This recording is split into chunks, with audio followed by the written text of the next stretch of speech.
Hi, this is Joe again with another review. For the sake of this video, we'll be discussing the 2003 movie Hulk, starring Eric Bana, Jennifer Connelly. I have some noise here. Sam Elliott and Nick Nolte. Well, this movie is based on, of course, the comic book, The Incredible Hulk. Even though the words "The Incredible," or just the word "the," was not in the title of this movie, which of course is one of the main criticisms of this film. And it was also directed by Ang Lee, who just came off directing movies like Brokeback Mountain, and he also just did Crouching Tiger, Hidden Dragon before he did direct this film. So this was really his first it's really his first summer blockbuster, really. Of course, in 2003, you also just had the film Daredevil, which was another superhero film, which kind of tanked in the box office. That's because for 2 words, Ben Affleck. That's when the movie tanked. But for the movie Hulk, it was really his first real big blockbuster film that right away was supposed to have been a big hit. And it was the first big motion picture version of the Incredible Hulk character. Of course, there was a television show back in the 70s with Bill Bixby and Lou Ferrigno. As a matter of fact, Lou Ferrigno and Stan Lee both had cameos in this film. Lou Ferrigno played a security guard, and Stan Lee was another guy in the building, and the two of them were walking out, the lab together, fairly early in this film. So you blink and you miss it. But and there also was several cartoon series, one back in the 60s, one in the 80s, which I both used to watch both films. Not both films, both cartoon shows. Plus, there was also the cartoon series in the 90s, which wasn't in the late 90s, which wasn't too bad. So anyway, going to the Hulk movie, of course, it was Eric Bana as Bruce Banner, but for the first quarter of the film, he was using a different name. And that's because he was supposed to have been adopted by somebody. When she never met his adoptive parents, it's just used the adoptive last name. But his real last name, of course, was Banner. Everyone knew he was Bruce Banner. And of course, his girlfriend, was Betty, was his fellow scientist there, whose father was Betty Ross, I should say, last name, and her father was, of course, John Ross, played by Sam Elliott, who didn't like Bruce at all. And of course, you also had Nick Nolte played David Banner. Now, of course, they used the name David Banner because that was the name of Bill Bixby's character in the Incredible Hulk television show. So I guess they wanted to, keep the name David Banner going. That's because of that. But I don't know if I wasn't really a good reader of the Incredible Hulk comic book. I just having like 1 or 2 issues of the Incredible Hulk television comic book series. So I never really knew if David Banner was actually Bruce Banner's father's name or not. But anyway, they used the name David Banner for Nick Nolte's character as Bruce's father. And of course, it's also in the flashback with Bruce Banner as a little baby. Well, David Banner was experimenting on himself in some kind of crazy gamma ray. It was a pretty gray area with the plot in this film. You didn't know what the hell what kind of shady business that he was doing. He was just trying to improve, the healing power of human beings. In terms of when they got cut or bruised or if they got shot, and he developed some kind of formula that makes them heal faster. And of course, it didn't really work out too well. He expanded his anger issues, and he kind of blew up his wife, accidentally killed his wife because he was so strung out on this formula he created. So of course, when that happened, he got locked up in the army because he was working for the army for General Ross. Locks him up, and for about like 30 years, he was locked up. And then of course, his son Bruce got adopted, and that's why he had a different last name in the beginning of this film. That's because of that. And then of course, he found, or David found out, Bruce's father found out that all the formula that he used to test himself passed through his genes into his son. So now his son has all that stuff. And now his son has potential to become this Hulk-like creature. But it was pre-festered inside of him. So it wasn't fully blown out yet. Until the time when you had the accident in the lab with the gamma ray. They're doing a gamma ray experiment with Bruce, Benny, and the third guy was doing an experiment with gamma rays, and there was a thing, the wires came loose or something, and trying to fix it in time before the thing got cut, counting down to 0. So Bruce runs in there, and he's the one who got zapped by the gamma rays, and not the other guy. And because of that, now all of a sudden, every time he gets mad, he turns into the Hulk. And of course, pretty much for the rest of this film, you have one big action sequence after another. Of course, there was really like two real big action scenes for me. One when David Banner calls up Bruce and tells him that his little girlfriend's in trouble because he has like these dogs, and he genetically injected them with almost the same or a similar type formula that he injected himself with when he was younger into these dogs, and now these dogs are like these crazy animals.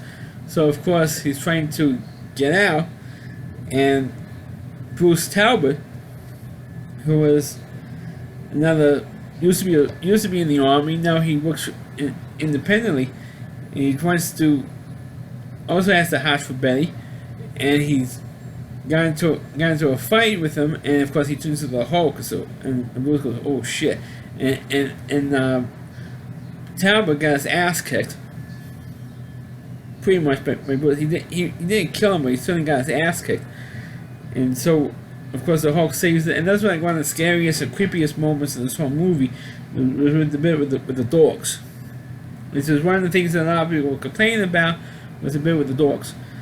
On the sequence when he's fighting all these dogs. Now, of course, he finally does get captured.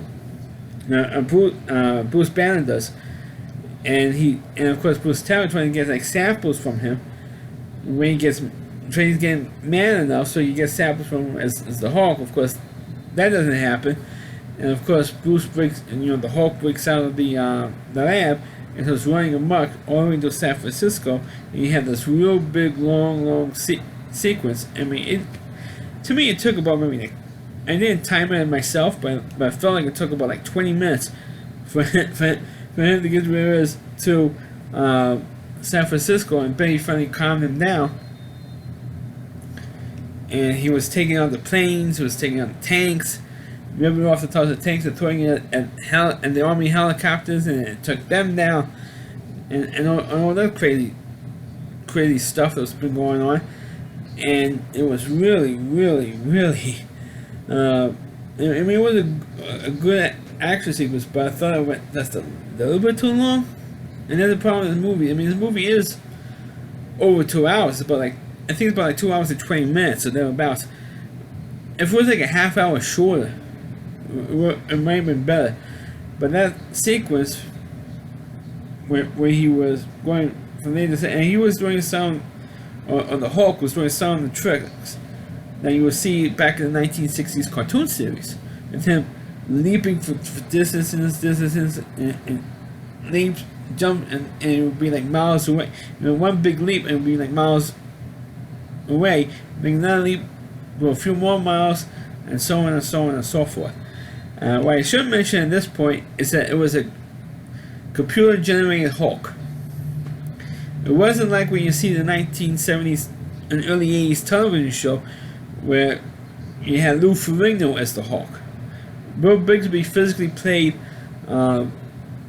David Banner, But when he transforms into the Hulk, Lou Ferrigno physically played the Hulk because there was no CGI back in the 1970s. I mean, there really wasn't. The only real special effect there was when you see the clothes ripping and the contact lenses. When you make his eyes look white. When he would transform into the Hulk during the TV show. This was a complete computer-generated Hulk. And I should mention that the model for the computer-generated Hulk was director Ang Lee himself. He was the one who physically had the electric diodes, or whatever they call them, to to get his image into the computer and transform it, and director Ang Lee into the Hulk. Even though you could tell that the face, you used Eric Banner's face as the Hulk, for the CGI special effects, but the physical movements, with throwing cars or throwing rocks or jumping over distance, that was Ang Lee. I should point out, because I remember seeing that on Entertainment Tonight or something. There was the Incredible Hulk. There was Ang Lee in your image or movements for the CGI Hulk. I should point that out. So when they did capture him, after Billy calms him down and he gets captured, he's in this big chair, and if he moves or if he gets up, he gets like electrocuted. It's kind of like an electric chair, but if he moves, he gets electrocuted. And here comes his father, Nick Nolte. He comes out and talks to him, and this is like a real father-son conversation, because Nick Nolte says to him, "I should have killed you," and Bruce says to him, "I should have killed you." And the father says, "I wish we would have killed you," and the son says, "I should have killed you too. I should have killed you as well." I mean, it was really a real father-son moment there in that particular scene. And of course, Nick Nolte knew that if Bruce moves or gets out or moves in some way, they would be electrocuted. So he gets mad because he knew that David Banner, the father, knew that if he does something, he turn into a monster as well.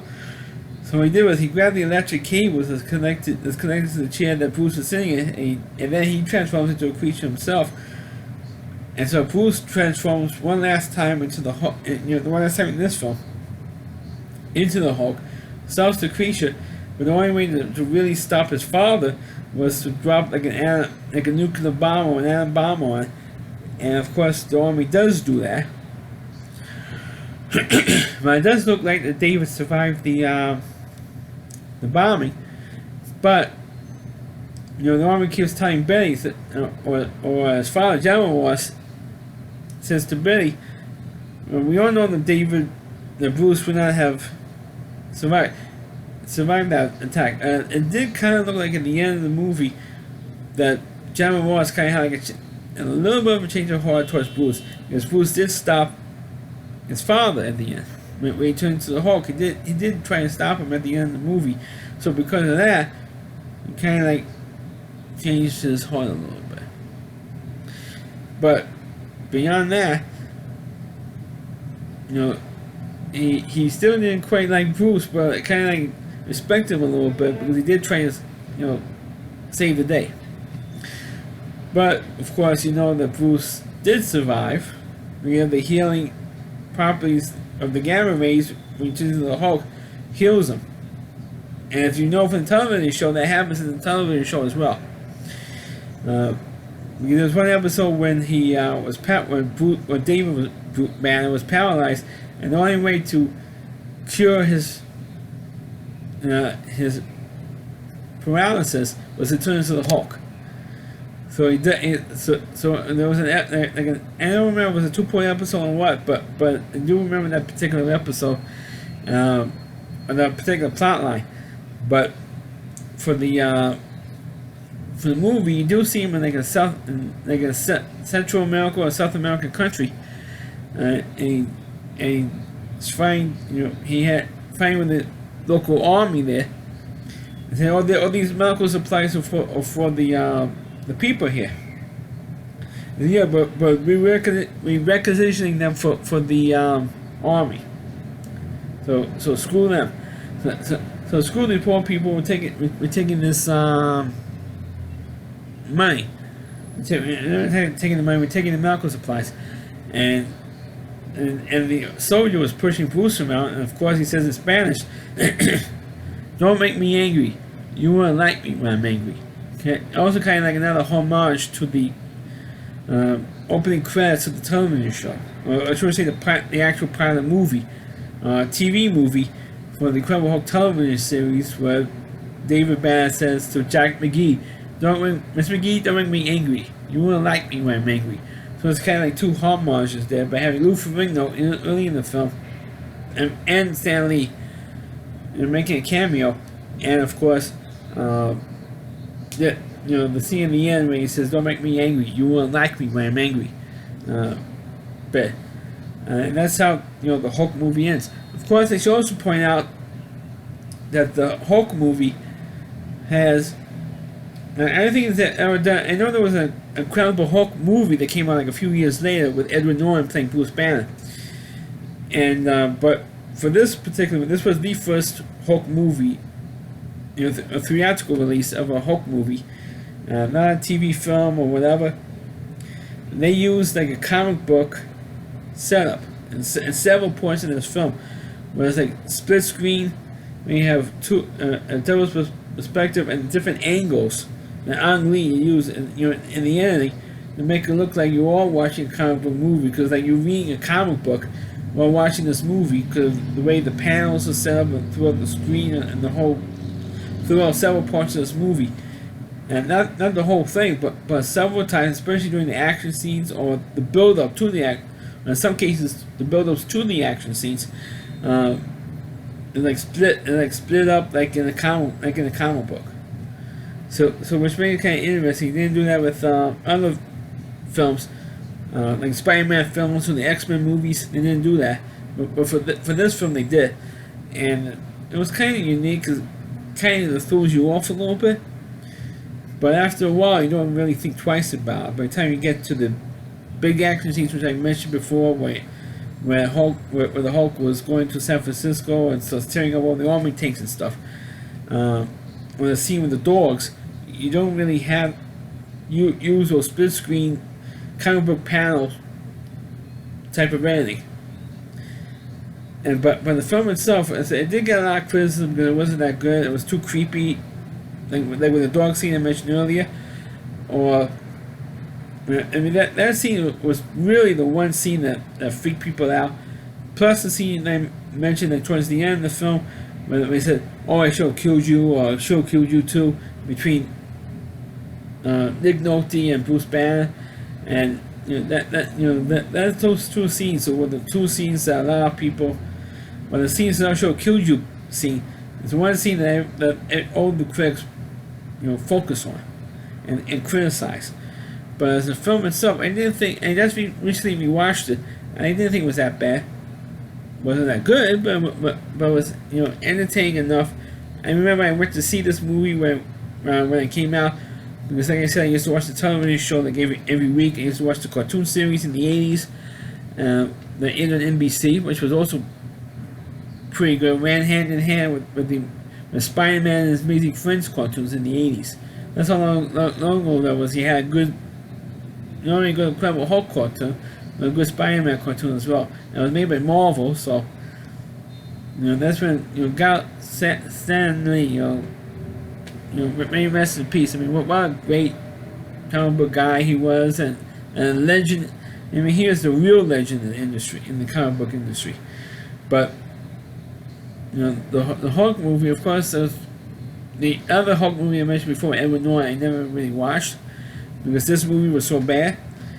But because the 2003 film was so bad, it kind of made me lose interest in the Hulk movie, the next Hulk movie, which was the Incredible Hulk.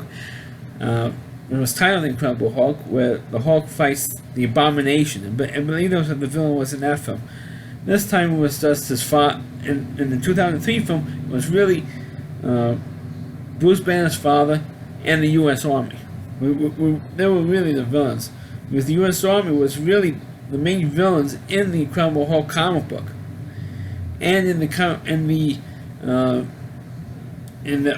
army in the various Hulk cartoons, because the Hulk cartoons that came out, I think there's at least 3 of them that I could know, unless there was one on cable TV that came out after the '90s cartoon.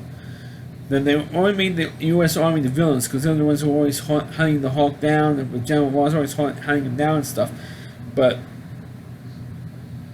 that was about it.